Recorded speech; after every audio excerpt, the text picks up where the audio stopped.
মালদার ঐতিহ্য রামকেলি মেলা আর এই রামকেলি মেলা উপলক্ষে বসে বিশাল মেলা। এবছর এই রামকেলি মেলা 510 বছরে পদার্পণ করলো। শুক্রবার থেকে শুরু হয় মালদার ঐতিহ্যবাহী রামকেলি মেলা। আজ বিকেলে জেলা পরিষদের সভাধিপতি সহ জেলা প্রশাসনের কর্তারা মেলার সূচনা করেন। মেলায় আগমনকারীদের জন্য জেলা প্রশাসনের তরফে পর্যাপ্ত পানীয় জল, শৌচালয়, আলো, নিরাপত্তার নানান ব্যবস্থা করা হয়েছে।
রামকেলি মেলার উদ্বোধন এবারে শুরু করছি। অবস্থা থাকছে মেলা একটু নামো। আজকে রামকেলির শ্রী শ্রী চৈতন্যদেব মহাপ্রভুর প্রায় 510তম রামকেলি মেলা। এখানে সরকারি বিভিন্ন সুযোগ সুবিধা রয়েছে, কারণ এখানে প্রচুর ভক্তবৃন্দের আগমন ঘটে। এখানে পানীয় জল থেকে শুরু করে টয়লেট এবং আমাদের স্বাস্থ্যের যেসব সুব্যবস্থা থাকে সেসব সকলই আমাদের সে সমস্ত সকল সুব্যবস্থা সরকারি তরফ থেকে নেওয়া হয়েছে এবং পুলিশ প্রশাসনও রয়েছে এবং সরকারি জেলা শাসক থেকে শুরু করে জেলা পরিষদের সমস্ত সুব্যবস্থায় এখানে রাখা হয়েছে। প্রচুর সমাগম ঘটে এখানে, বহু দূর দূর থেকে এখানে ভক্তবৃন্দরা আসেন এবং তাই মূলত এখানে এই মেলা 3 দিন ব্যাপী চলে এবং এখানেই তারা থাকেন। তাদের পানীয় জল থেকে খাদ্য থেকে সব রকমই সুব্যবস্থা করা হচ্ছে 3 দিন ব্যাপী। আজকে 14 তারিখ থেকে 17 তারিখ পর্যন্ত রামকেলি মেলা চলবে। বিভিন্ন রকম অ্যারেঞ্জমেন্টস এখানে করা হয়েছে। টয়লেটস 130 টয়লেটস করা হয়েছে বা বিভিন্ন করা হয়েছে। प्लस सभी घाट पे बैरिकेडिंग करा হয়েছে, লাইট ব্যবস্থা করা হয়েছে, মেন পয়েন্টে সিসিটিভি লাগানো হয়েছে। প্লাস বিভিন্ন রকম এখানে যে সংস্থা আছে বা যে অ্যাসোসিয়েশন আছে নারায়ণ থেকে খাবার এসব নিয়ে ব্যবস্থা করা আছে। কোথা থেকে লোক আসেন, কিরকম সমাগম হবে, কি আপনাদের এক্সপেকটেশন বা প্রিপারেশন কি আছে?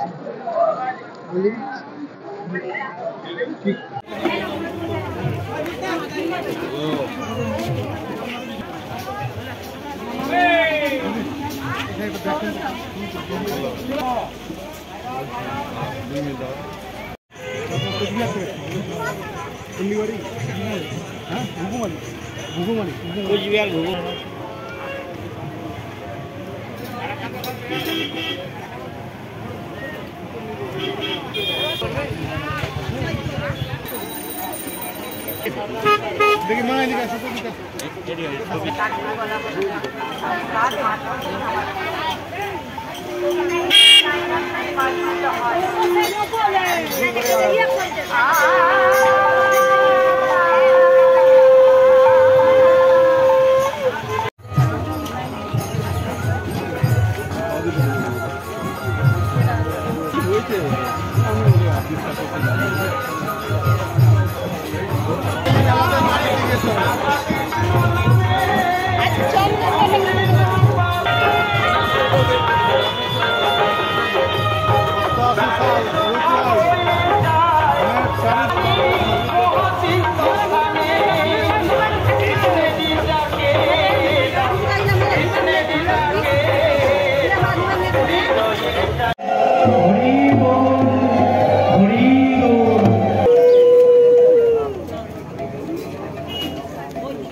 মন্দিরের সেবাই যিনি আছেন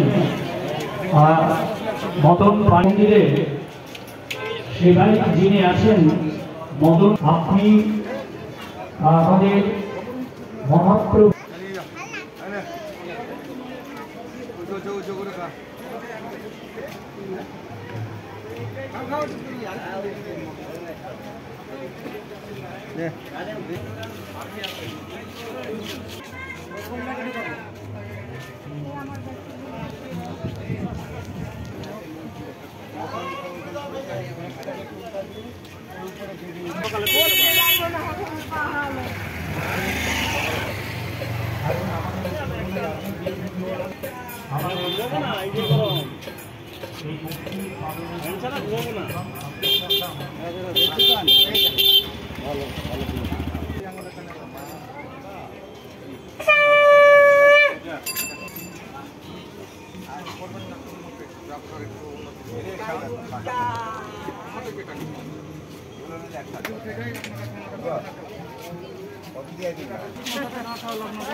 তাহলে আপনি বই আর একটা করতে পারবেন না মেলা চলাকালীন।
জন্য পেপারের জন্য অভিজিৎ, 2-3টা হচ্ছে অভিজিৎ।